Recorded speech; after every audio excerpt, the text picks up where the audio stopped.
So if you haven't picked it up yet, cast your eyes over to the left-hand side towards Torquay there, and welcome this fabulous aircraft.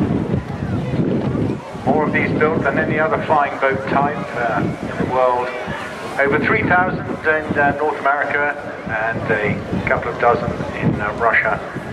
Produced in both flying boat and amphibious versions, the difference being, of course, therefore, that the amphibious has wheels as well. And during the course of the display, you'll see those come out of their side pontoons at the bottom of the fuselage.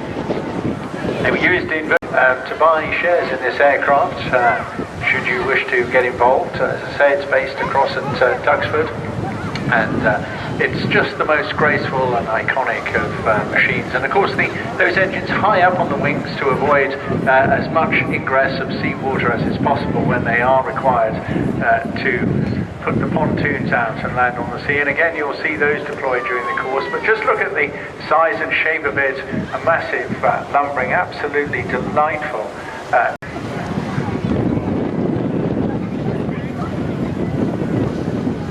Crews of this aircraft claimed 2 of the 4 Victoria Cross medals awarded to Coastal Command crews. And after the war, surplus Catalinas there you see now on this part. Alongside John in the aircraft today, we've got Jeff Boyling, and the crew chief today is Roger Jackson. Monitoring, of course, the cars. Never really took off as a major business, but it has provided a fantastic opportunity for passenger flying to enable them to enjoy not just the vast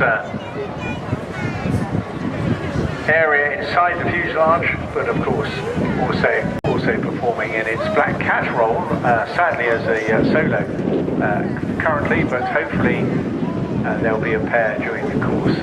Deeds that they did. More on the detail in a moment. A unique photographic opportunity for you enthusiasts out there.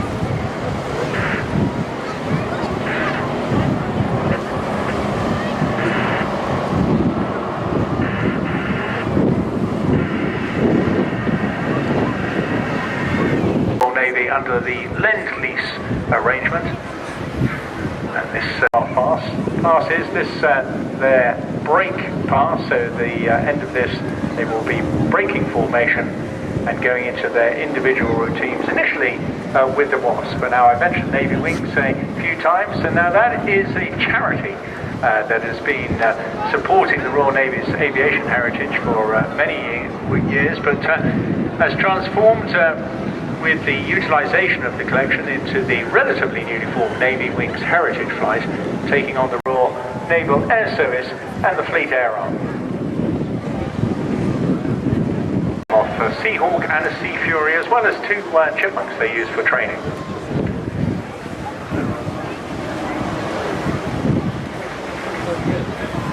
He had a previous service on Sea Kings with the Royal Navy, and then went on to fly many types in his 32 career at British Airways, mostly on Boeing and Airbuses.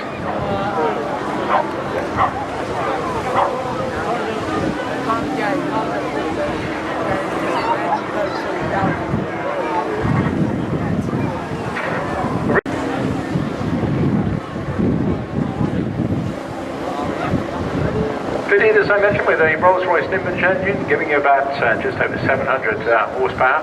Was able to carry, though, 2 torpedoes. Steve Daniels, another familiar name in Royal Navy aviation. And alongside him would be an air crewman who assists with or gunner.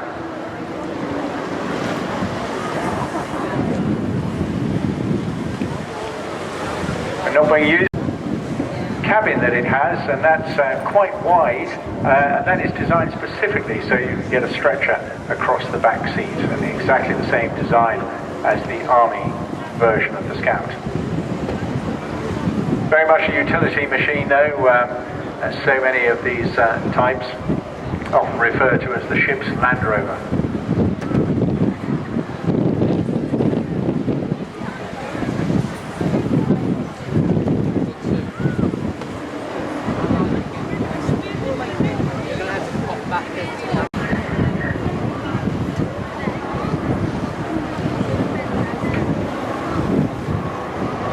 aircraft also served with the Commando Assault Squadrons 845 and 848 Naval Air Squadrons right through until 1973. Brought back into full operational service with them when the war with Argentina broke out in 1982. We're just keeping our eyes out now. Of course, the aircraft keeping the main area sanitized. You see that exclusion zone stretching way out to the left and right. And we'd just like to thank you all for your cooperation as we see Mark now showing off the Stinson, very colourful aircraft. You can hear the roar of that 100 miles.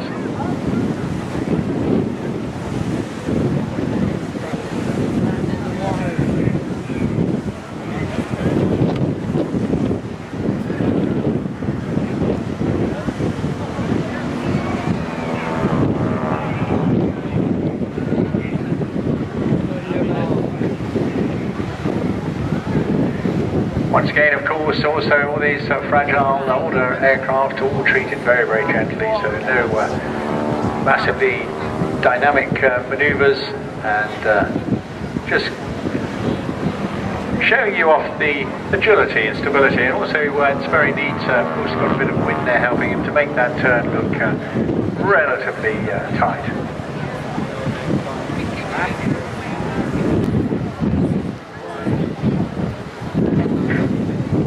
The aircraft served fairly extensively right through until 1946.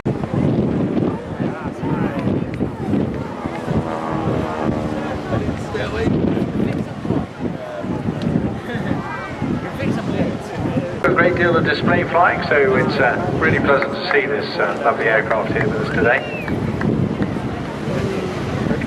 Around 120 knots and about 100 feet. Ladies and gentlemen, please welcome the Royal Navy Black Cats.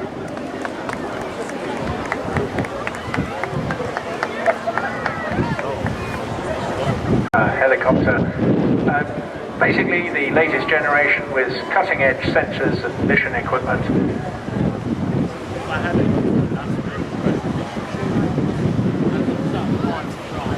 And alongside, of course, this being a guided anti-shipping missile produced by MBDA. So no slacker, this aircraft. Nose there, producing or rather housing a particularly good radar. Again, configuration, but you can also hear the power and just see the obvious maneuverability of this aircraft.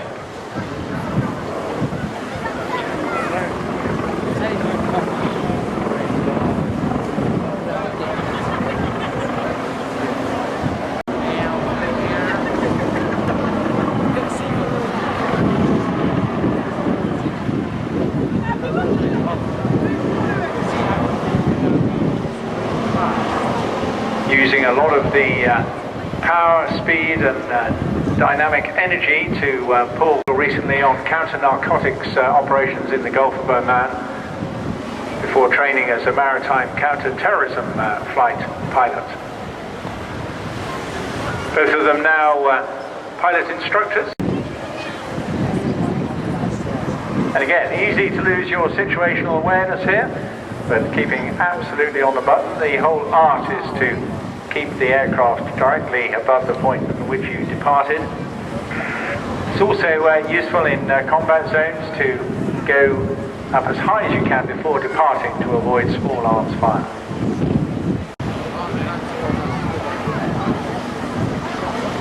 They'd like to thank very much your support here and that of the Riviera Airshow organisers as well. Their primary sponsors being Leonardo Helicopters and Breitling. I hope you've enjoyed it. Boys and girls, do give them a wave as they fly off and get ready to fight another day.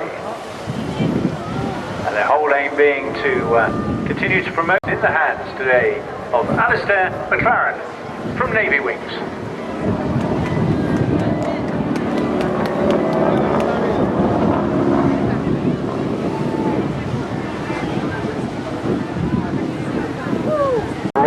But greater than that of the Reliant, the Stinson that you saw earlier on today. This one hosting a very large R1340 Wasp radial engine, giving 600 horsepower. Could be used not just as a trainer, but in combat as well, able to carry up to 3 7.62 machine guns. Putting up now into a graceful barrel roll and really stretching it out as well. That is just glorious from Alistair there. And of course, what he's doing, he's carving the shape as if he's going around the outside of a standard large beer barrel. Nothing harsh, just very gentle on the controls, just using the energy that he has in the aircraft itself.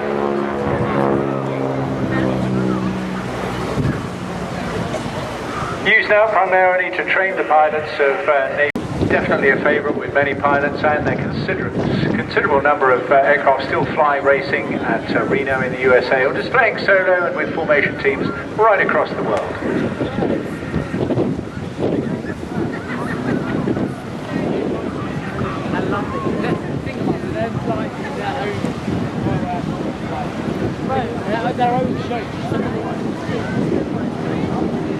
We're back in now for the second barrel roll. And there, you continue turning all the time. It's a really lovely manoeuvre. There's not much G on this. You can do it at very low loadings. A lovely manoeuvre. From this wing over, you'll be going out onto what we call the B axis. That's a line straight out from where you're sitting, straight out to sea. A little heavier, and of course the piston handling as well, invaluable as a training and assessment aircraft.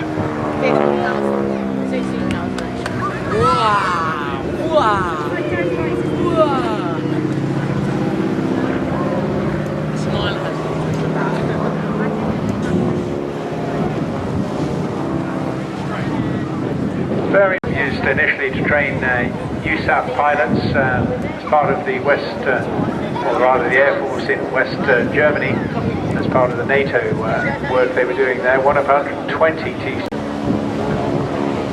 operating in Mozambique of all places. Flown there apparently many armed counterinsurgency flights. Fitted wigs with a mixture of guns, rockets, napalm and bombs as well.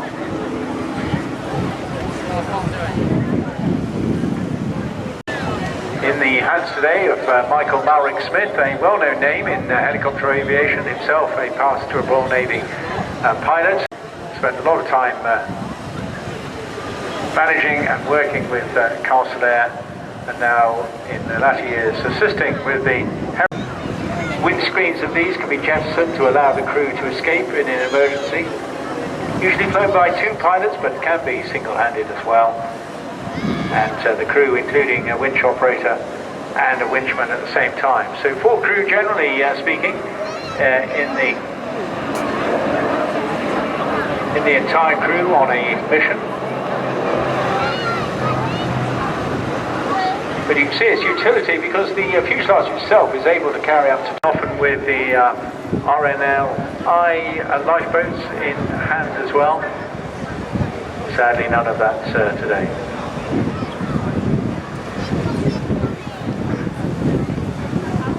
So when I see him doing a few acrobatics himself on the end of that winch line as well.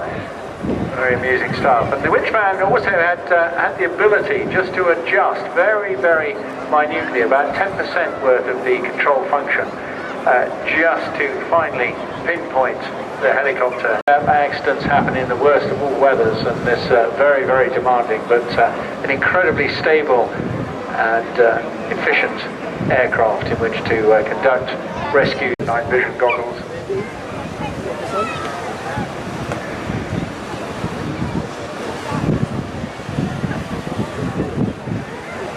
Bit of a surprise, I hope, coming our way for their final run. Let's wait and see.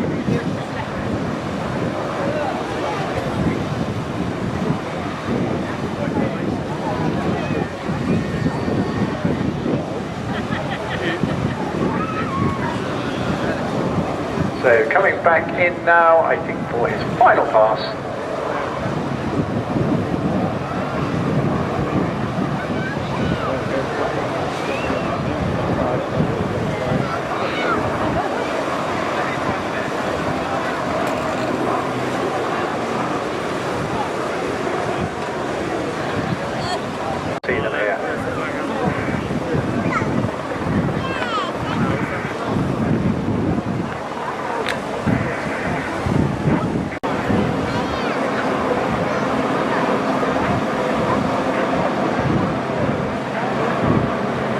English Spitfire II, being a Mark 11, and a Mustang.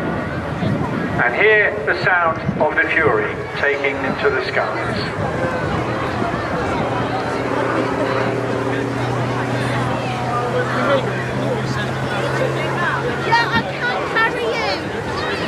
A real meaty machine here. A British aircraft, the last propeller-driven fighter, was in its sea gaze to serve the Royal Navy. This one, however, rather different. Fury, designed initially as a lighter version of the Tempest fighter, with both the wings and the fuselage significantly modified from the original Tempest design.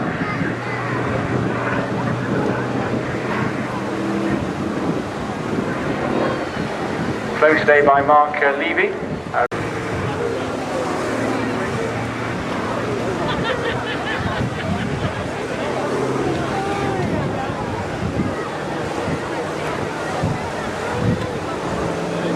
Having been shipped back to the UK in '91, it passed into the ownership of John Bradshaw at Rawton.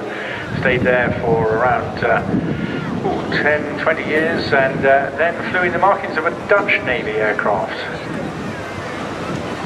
Generations to see.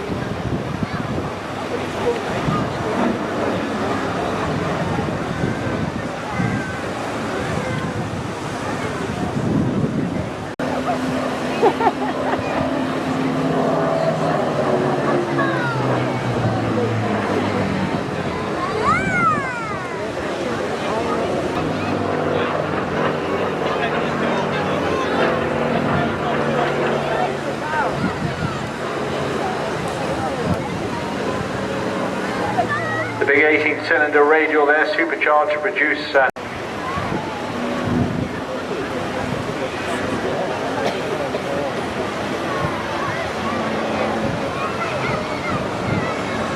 Mark there carrying out wonderfully large, graceful, of course, this really packing a fair bit of energy, being a heavy aircraft as well as that massively powerful.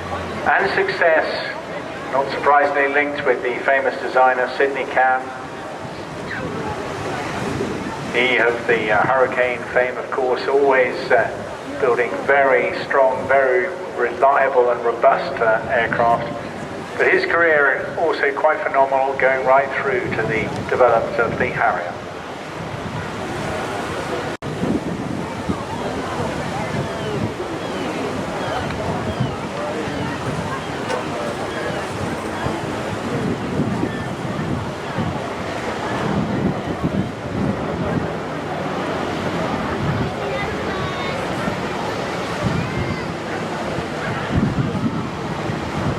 Driven aircraft to have successfully shot down an enemy MiG-15 in the Korean War.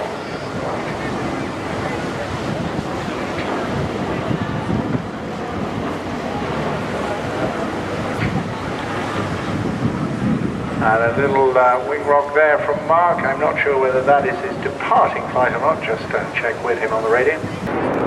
Coming in there from Thierry Wright at 600 knots. It's giving him, I know, immense pleasure to bring this display to you today. Breaking away in the first of his many 9G turns. And remember, that is 9 times your body weight.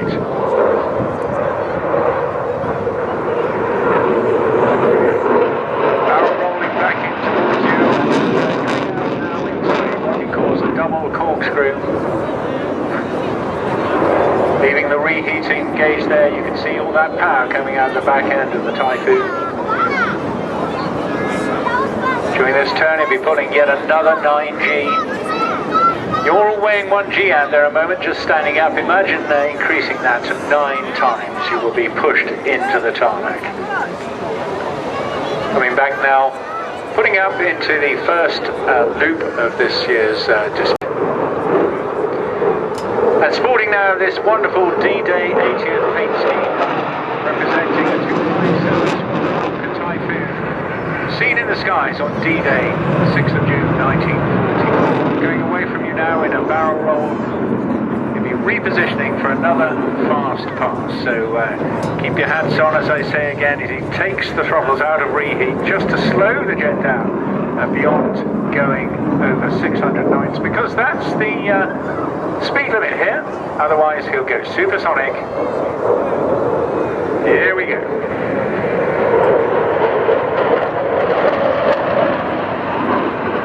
Caused by his full body G-suit and pressure breathing into some aileron rolls.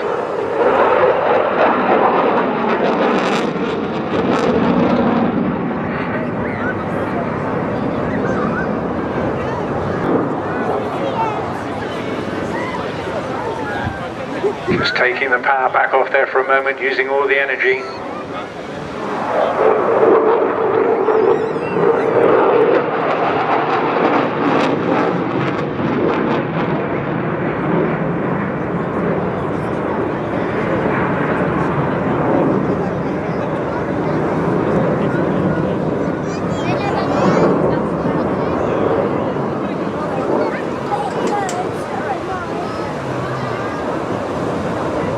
Slowing the jet down a little bit. Its performance across the speed range is absolutely extraordinary.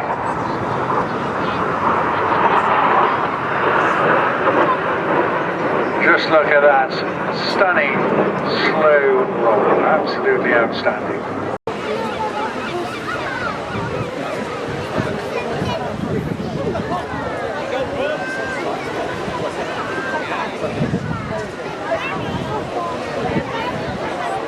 Now take a good close look at this, of course, as he slows the jet down now into a high alpha pass with the stick way back. Little onboard sensors and the canard there just twitching away to ensure that the aircraft doesn't lose control of itself, but all in very, very good hands. Back now to around about just 110 knots.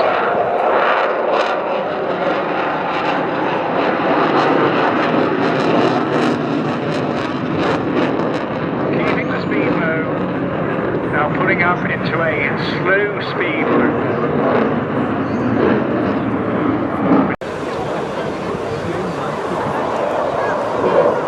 Repositioning now to give you just chucking in another roll there. A good view of the top side as he pushes away the negative G, rushing to his head. And continuing that push now up into a negative G half Cuban.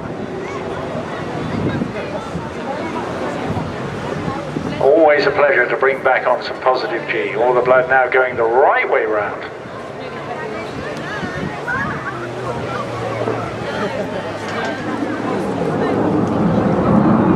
Of course, all that energy and speed coming back in.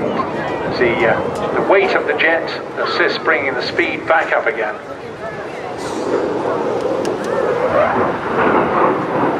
Putting up now.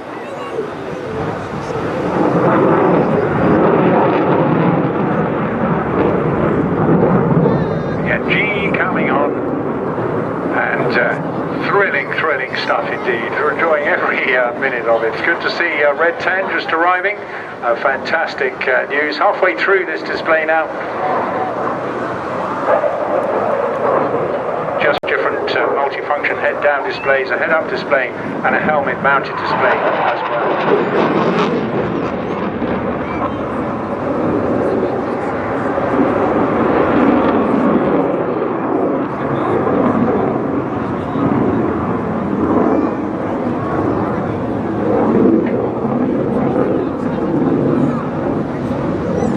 Really exhausting in many ways, but of course the cockpit of the Typhoon is actually quite comfortable and air conditioned, and he has all the equipment on board. And disappearing now, the way to leave an air show is just to go vertically upwards, and that is what he is doing. A single climb departure, counter-insurgency or COIN combat, and one of its primary missions was as a forward air-controlled aircraft.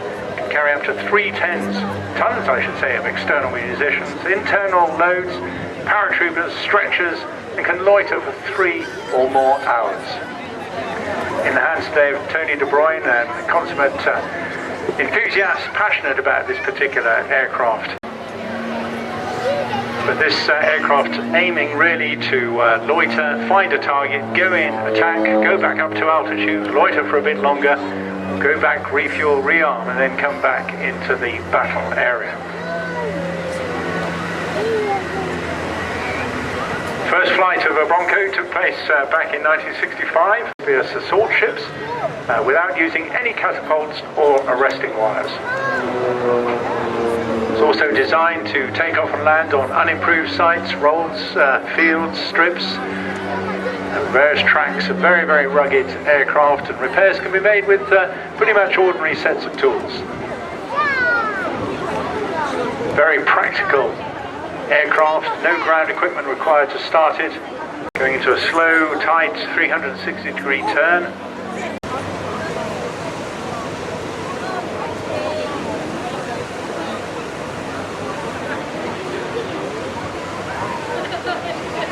Served in all three US branches, the Air Force, Navy and the Marines between 1965 and 1995. The cargo area can carry up to 2,500 pounds of cargo, 6 paratroopers or 2 stretchers and a medic as well.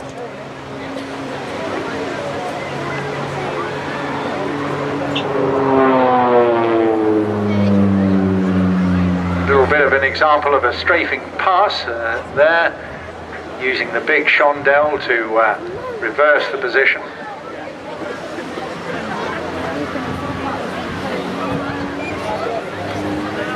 And there you can imagine the strafing run, and lovely to see the sun just glimpsing off the side of the fuselage there. And of course, immediately after hitting the target, you would pull away and up from the target area to ensure that you minimized your exposure to small arms fire as well.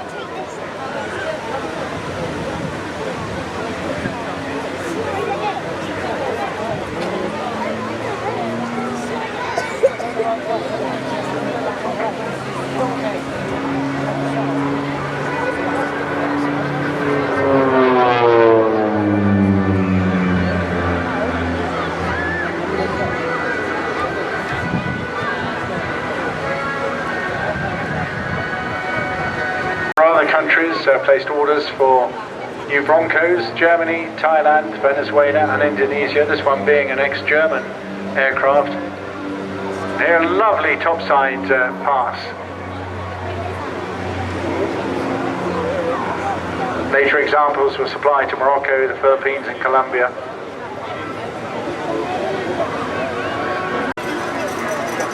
Not quite finished yet, but coming now for what is one of the biggest wing waggles in the business of air displays.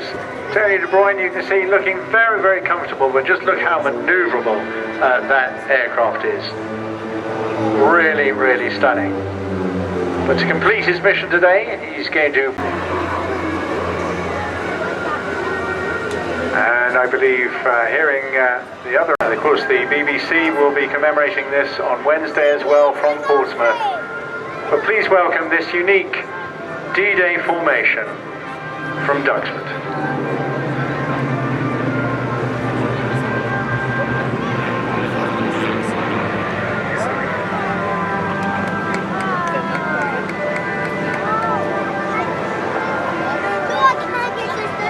The aircraft, John Romain from the Aircraft Restoration Company across at Duxford, spent many years restoring this aircraft and bringing it back to the air. A very, very important and special aircraft.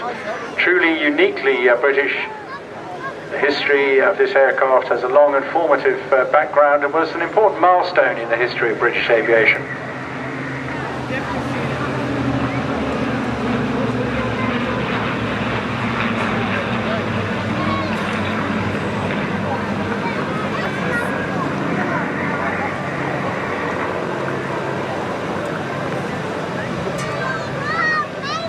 Blenheim was actually built in 1934 Bomber Force.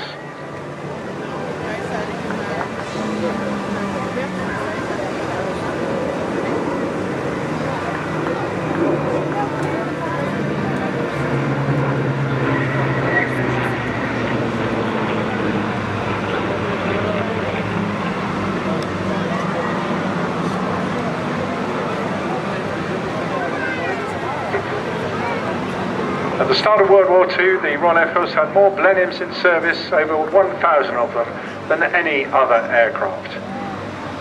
bore the brunt of the early war bombing effort.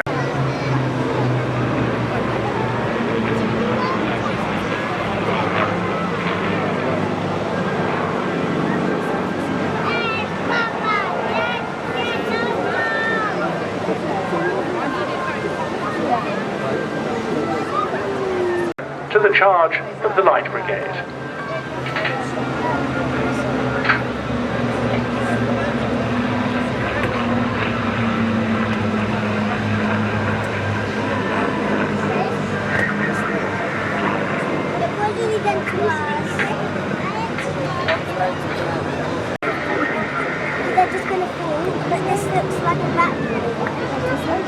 One last pass to come up in formation before splitting. There the Blenheim pulls up. John Romain, an absolute expert in historic warbird aviation, spends a lot of time filming, does many.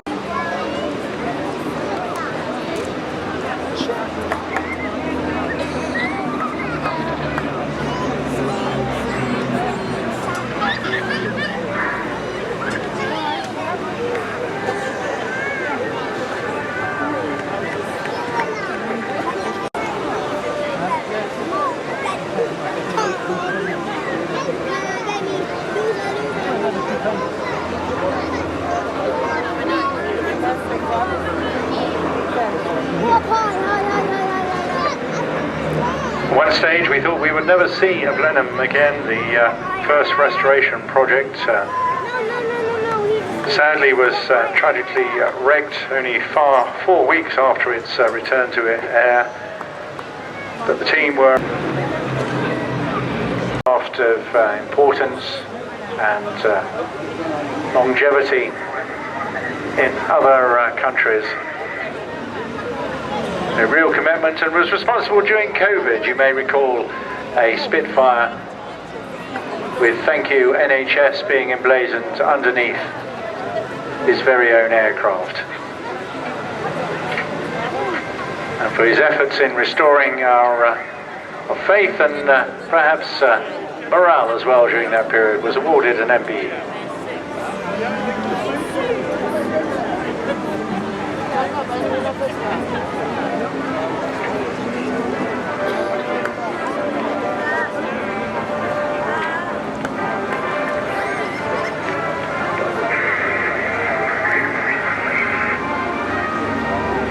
Last pass from the Blenheim coming up now. Keep an eye out for the fighters. Well done, John. Really, really wonderful to see this aircraft gracing our skies here. Gabriel bringing in two of the classic and probably most famous, most effective fighters of the Second World War.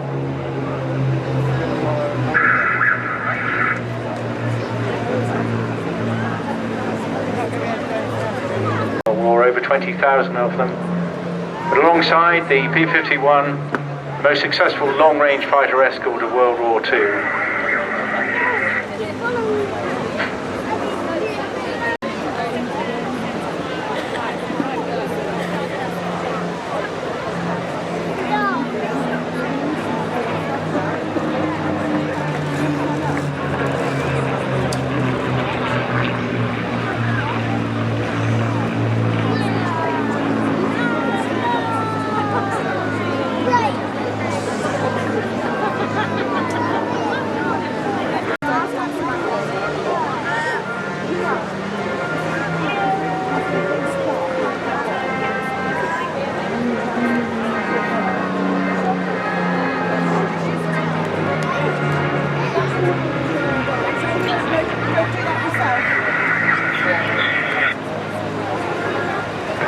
The fighters braking as they pull out to sea.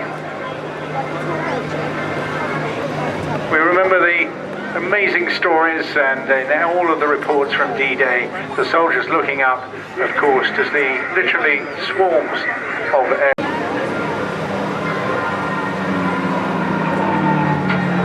Forming a tail chase. P-51 itself was not an instant success. It was designed for the British in just 120 days to meet their urgent required Merlin. Built in the US from 1943 onwards and installed in the 51B's Cs, and then what became the perfect combination in the 1944 away from Southampton after the initial bombings of the factory there, dispersed into car factories around the country.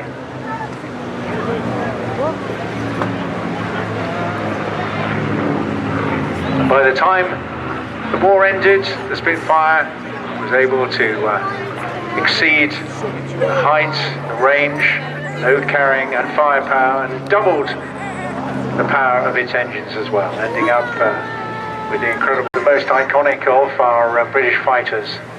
Let us not forget the Hurricane as well, the part it played in the earlier part of the war. Now we're concentrating on the D-Day dogfighting, and protection is absolutely essential.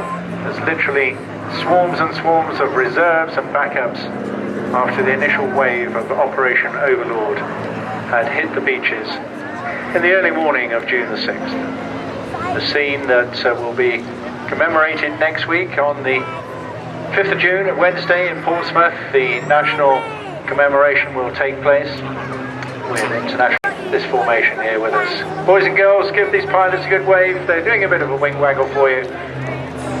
Martin Overall in the Mark 11 Spitfire with a classic victory roll.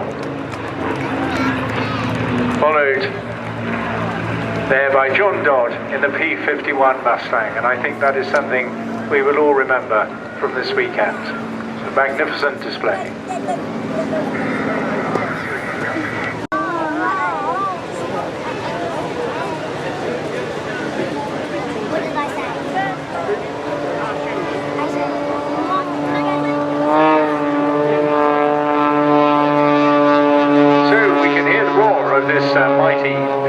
Special. Here he is coming with his traditional start on his side.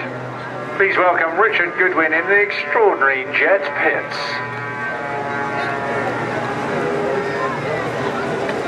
An additional power, how much extra thrust he has available. The thrust comes from two Lynx jet turbines. They're both, that and the engine have two completely different fuel systems attached to them. The total thrust available is approximately 1,600 pounds, which is extraordinary. And essentially he splits them into using the prop, the piston engine, the throttle, and then extra thrust from the turbojets. The two Lynx jets themselves give 300 pounds of thrust each, using jet E1 kerosene fuel. Meanwhile, the single Lycoming 540 bangs out 1,000 pounds using just avgas.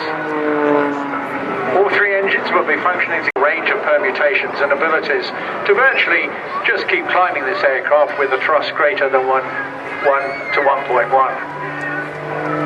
Putting it through a series of snap rolls, he gets bored incredibly quickly, very rarely flying in a straight line without putting in some activity.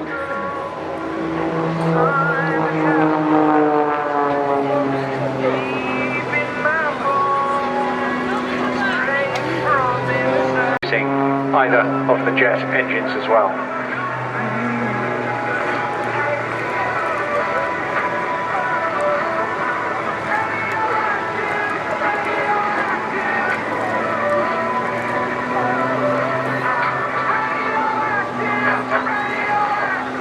There you see him consistently holding the aircraft in the hover, just letting it gently drop back and then tumbling over himself with a hammerhead down through his own smoke trail. Using all the energy he can as well. Relatively lightweight aircraft, or this one is heavily modified at the same time, particularly the wings and the undercarriage. Titanium sprung gear legs and adaptive rudder design as well for giving additional yaw control, and a new carbon cowling to reduce the weight and the profile drag at the front end.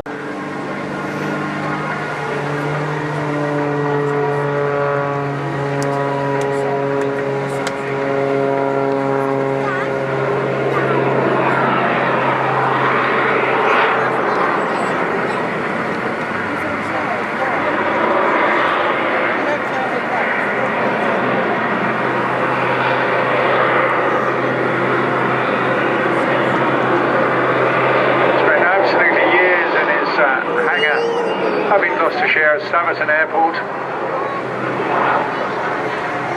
Modifying, testing, flying. As I say, totally passionate and very committed engineer and pilot. Winding up that speed, using the energy once again, a very tight turn. Of course, don't forget, in this aircraft he has no G protection. In other words, unlike the Typhoon pilot you saw a little earlier on, doesn't have the pressure suits to reduce the effects of G. So this is something you have to work really hard and train for. And not the easiest to do and concentrate, but I have to say, really comfortable for Richard. Need to get up and do this a couple of times a week to stay absolutely fit and current.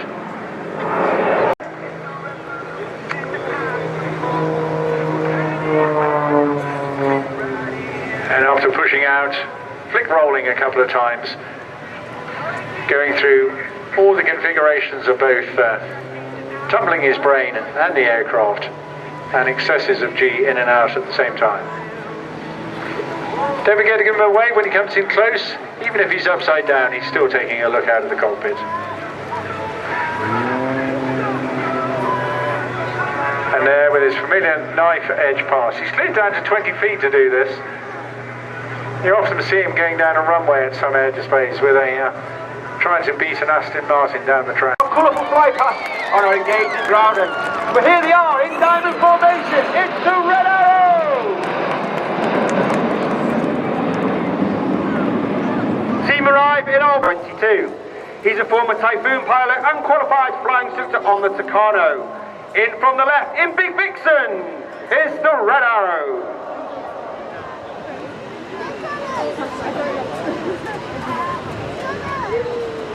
On the right of Red 1 is Red 2, that's squad leader Chris McCann, known as Creamy.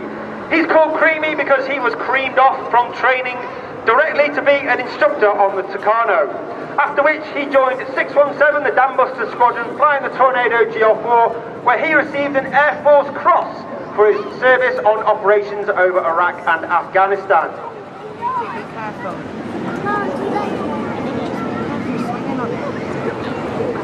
For those of you who saw the news, tragically, a week ago today, the Royal Air Force, the aviation community and the display community, and more importantly, a family, lost a very...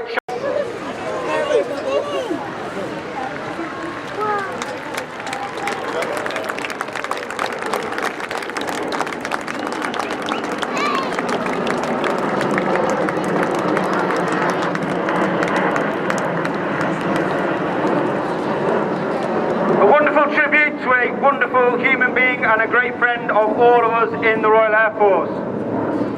To the left of Red 1 is Red 3, and that's Flight Lieutenant Dustin Wales, known as Dusty. Dusty is in his first year on the team. He was originally born in Zimbabwe before coming over with his parents and then joined the Royal Air Force. He's a former Typhoon pilot. He flew with 11 Squadron as an instructor on 29 Squadron and then went to 41, the Test and Evaluation Squadron, all based at RAF Coningsby. The smoke comes on from Reds 4 and 5 and the centre sections move rearwards to form one of the most, a shape representing one of the most iconic aircraft in history. Last November was the 30th anniversary of its final flight. As the team roll out, there is no mistaking the majestic shape of the Concorde.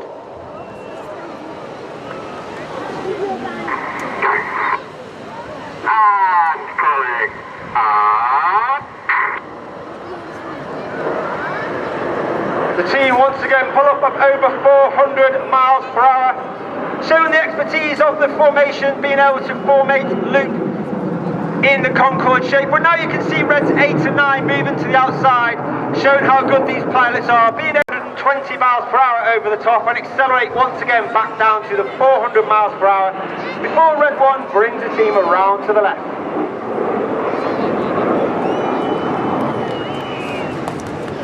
Of Red 5 in the display today, he's Red 11, former Tornado GR4 pilot, and he flew the F-111 while on exchange with the Royal Australian Air Force. The wings are flexed forward, 6 and 7 split as they come around to the left. Get your cameras ready for the colourful Phoenix.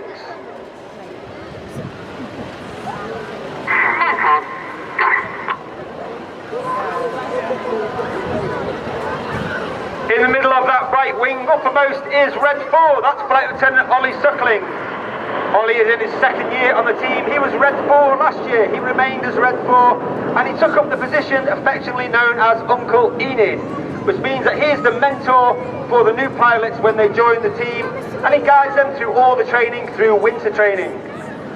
Ollie is also a former Tornado GR4 pilot and qualified flying instructor on the Hawk T Mark II. And he's also got a long established career as a civilian.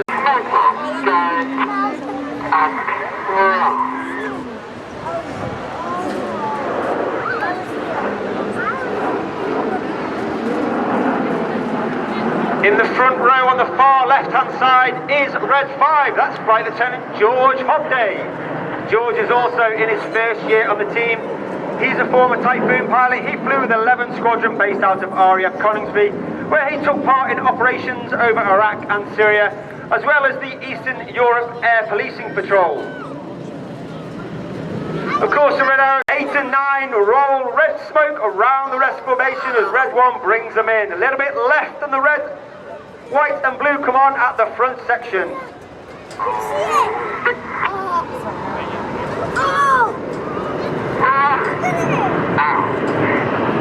You may be able to see those aircraft at the front are flying with their air brakes out. That's the small door at the base of the aircraft underneath. This has twofold effect.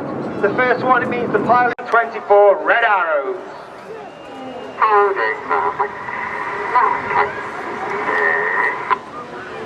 As we come to the end of the first half, we start the second half where you'll see the more high-paced, jaw-dropping, dynamic flying. But right now is a manoeuvre not seen for over 20 years. It's the 5-4 split. You now have going right reds 1 to 5. They are now known. It's the 5-4 pass.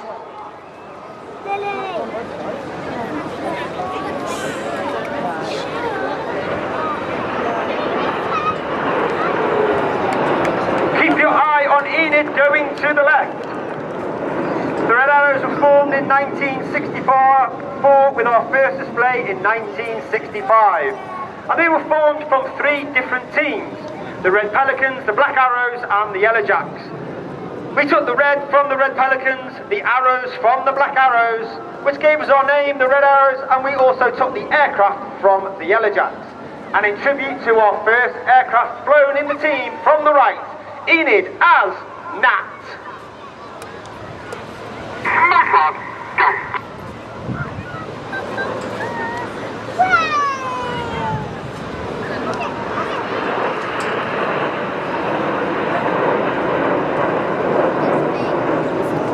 The Red Arrows flew the Nat right the way up until 1980, which is when we took over the Hawk T Mark I, which is the aircraft that we fly now. Ready for the Hannah break.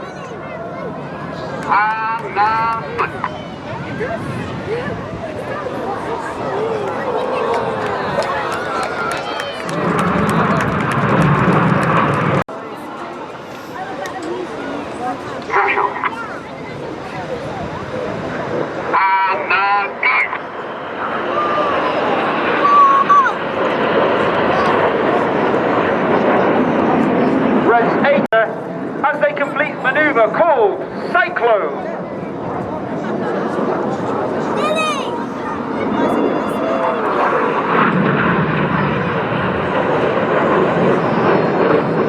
Once again, Red 6 and 7 turn hard towards each other, with Red 7 trying to pass just behind. Left is Red 9. His Flight Lieutenant Patrick Kershaw, you see he lines up with the rest of Enid. Blue smoke comes on for the Goose. Red 9, Patrick Kershaw is his third and final year of the team. He's a former Tornado pilot and Typhoon pilot. With Enid coming off to the left, trailing our famous red, white and blue. That red, white and blue is only possible due to the smoke pads underneath the aeroplane. And the synchro part to form the world famous synchro part. On behalf of the Red Arrows, we'd like to dedicate today's heart. Congratulations to Dawn and Adrian on your 33rd wedding anniversary.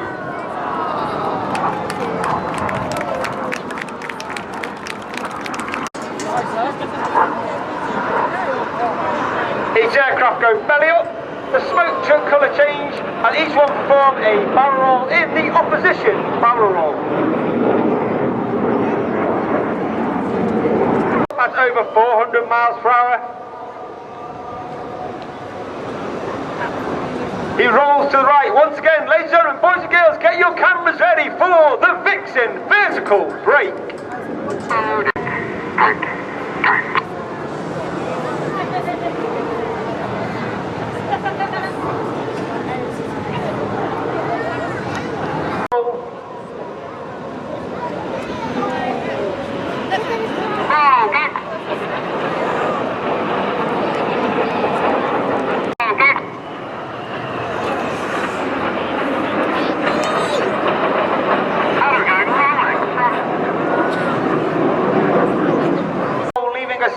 Like smoke trail in the sky.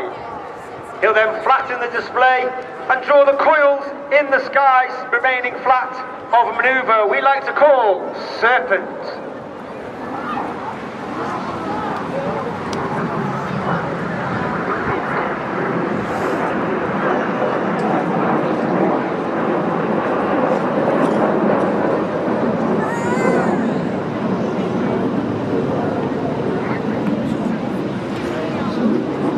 Red one makes the call.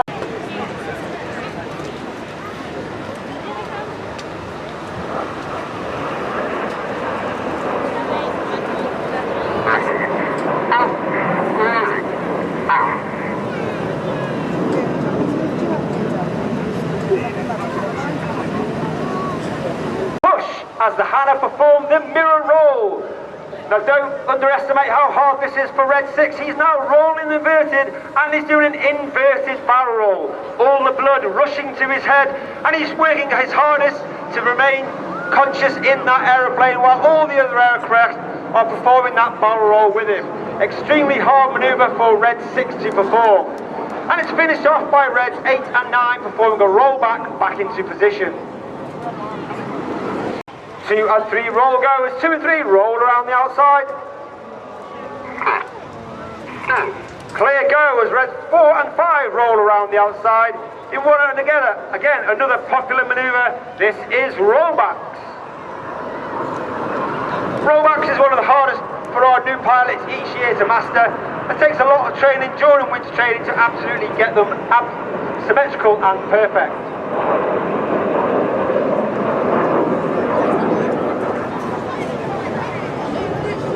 On behalf of our 60th anniversary, for those at Show Centre, this is the anniversary break.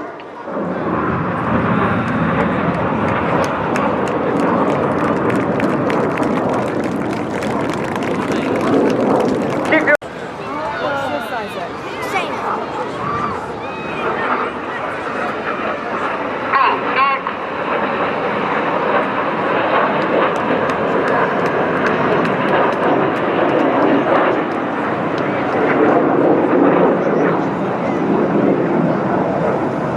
Look to front, the 2024 Royal Air Force aerobatic team, it's the Red Arrow.